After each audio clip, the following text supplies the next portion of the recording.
യെശയ്യാ 55:1-6 വരെ.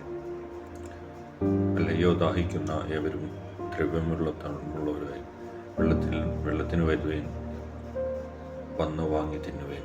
നിങ്ങൾ വന്ന് ദ്രവ്യവും വിലയും കൂടാതെ വീഞ്ഞും പാലും വാങ്ങിക്കൊള്ളുവേൻ.